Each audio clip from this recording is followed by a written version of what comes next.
BTR सरकारनि मोनसे बाखनायजाथाव हाबा।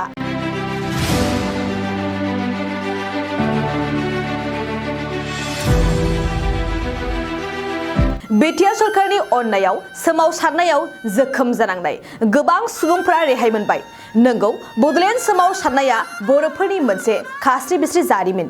बडलेण्ड सोमावसारनायखौ बर'फोरनि मोनसे दावहा बुंब्लाबो जों गोरोन्थि जानाय नङा। जाय दावहायाव गोबां बर' फिसाफ्रा गावनि हारिनि मोननांगौ मोनथायनि थाखाय बारसोमदोंमोन। गाव गावनि बेसेन गोसा जिउखौ सानालासिनो खालि बर' हारिनि सिमांखौ जाफुंसार होनायनि थांखिजों गोबां जोहोलाव जोहोलावजोफोरा अबथिरा जिउ गोमानाङो आरो सोरबाया जोखोम जानानै दिनैसिम हालाय हाफाय एबा गोग्लैसोनानै दं आरो गोबाव सम रावनिफ्रायबो फाहामथायनि सुबिदा मोनाखैमोन। नाथाय दिनै बिटिआर सरकारा बेखौ नोजोर गैयै खालामाखै। बिटिआर सरकारनि दैदेननायाव दिनै बडलेण्ड सोमावसारनायाव जोखोम जानांनाय गोबां बर' फिसाफोरा जोखोम जानायखौ फाहामथाय लानो खाबु मोनदों।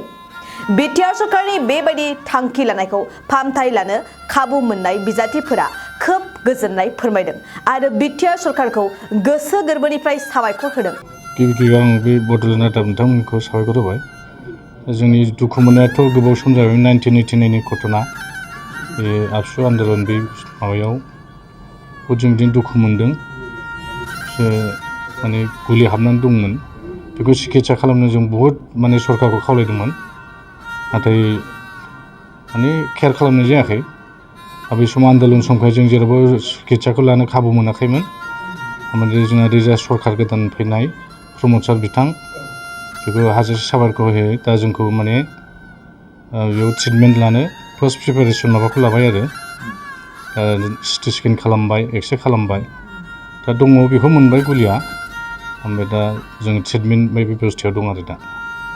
बेसेबां गोबाव जाखो नोंथांनि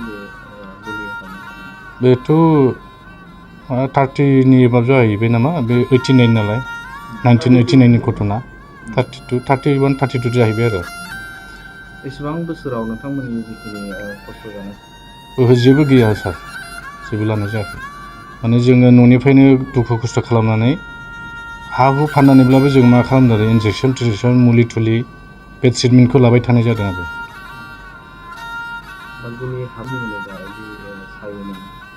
गुलिया दङ, ओमफ्राय सायो आरो खें खें मोनो, गोब्राब खामानि मावनो हाया। जों लासै लासैनो बिदिनो फिसा फिसौ खामानि मावनानै जिउखौ दैदेनो आरो। गिबि आं बे बडलेण्ड रादाब नोंथांमोनखौ साबायखर होबाय।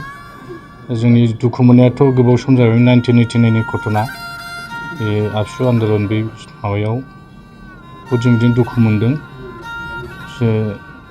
गुलि हाबनानै दंमोन। बेखौ सिकित्सा खालामनो जों बहुद सरकारखौ खावलायदोंमोन, नाथाय केयार खालामनाय जायाखै। बे समाव आन्दलन समखाय जों जेरावबो सिकित्साखौ लानो खाबु मोनाखैमोन। जोंहा रिजा सरकार गोदान फैनाय प्रमद सार बिथां, बेखौ हाजासे साबायखर होयो। दा जोंखौ बेयाव ट्रिटमेन्ट लानो फार्स्ट प्रिपारेसन माबाखौ लाबाय आरो सिटि स्केन खालामबाय, एक्सरे खालामबाय। दा दङ, बेखौ मोनबाय गुलिया। ओमफ्राय दा जों ट्रिटमेन्ट बायदि बेबस्थायाव दं आरो दा। बेसेबां गोबाव जाखो नोंथांनि बेथ' 30नि एबाब जाहैबाय नामा। बे 89 नालाय, 1989नि घटना। 31, 32 जाहैबाय आरो।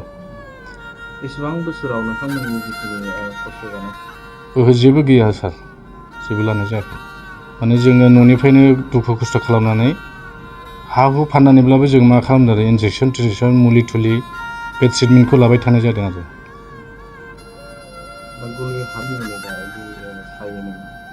गुलिया दङ, ओमफ्राय सायो आरो खें खें मोनो, गोब्राब खामानि मावनो हाया। जों लासै लासैनो बिदिनो फिसा फिसौ खामानि मावनानै जिउखौ दैदेनो आरो।